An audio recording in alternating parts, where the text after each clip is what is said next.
आज संतोष भाईंना जाऊन जवळपास 77 दिवस झालेत आणि अजूनही त्या ठिकाणी कृष्णा आंधळे नावाचा आरोपी सापडलेला नाही।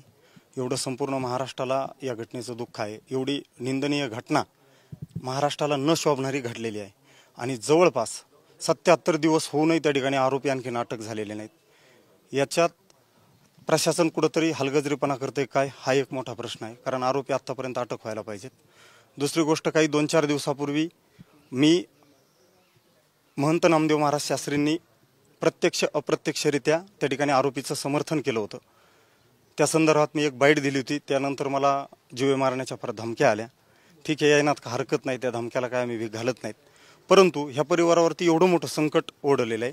मग ह्या संकटात प्रशासनाने कुठेतरी आज त्यांच्यावर उपोषण करण्याची वेळ येते, अन्नत्याग करण्याचं आंदोलन येतंय, ही कुठेतरी आणखीन लाजिरवाणी गोष्ट आहे। आणि म्हणून प्रशासनाने कडक त्या ठिकाणी आरोपीला म्हणजे फाशी होईपर्यंत त्या ठिकाणी आपली चोख भूमिका बजावली पाहिजे। आणि आज येण्यामागचं कारणच हे की मी 2 दिवसापूर्वी प्रसार माध्यमामध्ये पाहिलं की मस्साजोग ग्रामस्थ त्या ठिकाणी अन्नत्याग आंदोलन करताय, उपोषण करताय। अरे काय हे कुंकड चाललंय महाराष्ट्र? म्हणजे घरातील एक व्यक्ती जाऊन, गावचा एक सरपंच जाऊन, जर त्यांना न्याय भेटत नसेल, 77 दिवस झालेत, ही महाराष्ट्रासाठी शोकांतिक आहे। म्हणून ते कुटुंब खचलं नाही पाहिजे। त्या कुटुंबाला जसं महंत म्हणून घेणारे जर एखाद्या नेत्याच्या पाठीशी असले, एखाद्या अप्रत्यक्षपणे आरोपींचं जर समर्थन करत असले, तर आम्ही जाहीर या देशमुख परिवाराला उघडं पडून देणार नाही। त्याच्या पाठीशी संपूर्ण महाराष्ट्र त्या ठिकाणी ताकदीने उभा राहणार आहे। आणि त्यातले त्यात वारकरी संप्रदाय असेल, टाळकरी, आमचे माळकरी, वारकरी हे संपूर्ण या परिवाराच्या पाठीशी आहेत। उद्याच्या आंदोलनाला काय पाठिंबा देत?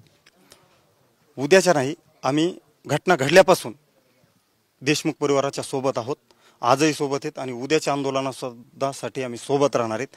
या परिवाराला कुठल्याही परिस्थितीत जोपर्यंत न्याय मिळत नाही, ह्या आरोपींना फाशी होत नाही, तोपर्यंत आम्ही या परिवाराची साथ सोडणार नाही। उद्या सहभागी होत आहे? उद्या सहभागी नक्कीच होणार आम्ही, कारण ज्या पद्धतीनं त्या कुटुंबाला अडचणी येत आहेत आणि ते कुटुंब जसं समोर येत आहे तसं महाराष्ट्राने आजपर्यंत ताकद दिलेली आहे। परंतु हे परिवार एकटा नाही, यांच्या दुःखात, यांच्या वेदनेमध्ये, यांच्या अडचणीमध्ये संपूर्ण महाराष्ट्र उभा आहे। त्यामुळे या परिवारानं खचून जायची गरज नाही। मी आत्ताच धनंजय भाईंना तीच त्या ठिकाणी आव्हान केलं किंवा त्यांना एक विनंती केली की तुम्ही जोपर्यंत तुम्हाला न्याय मिळत नाही तोपर्यंत घाबरून जायची गरज नाही।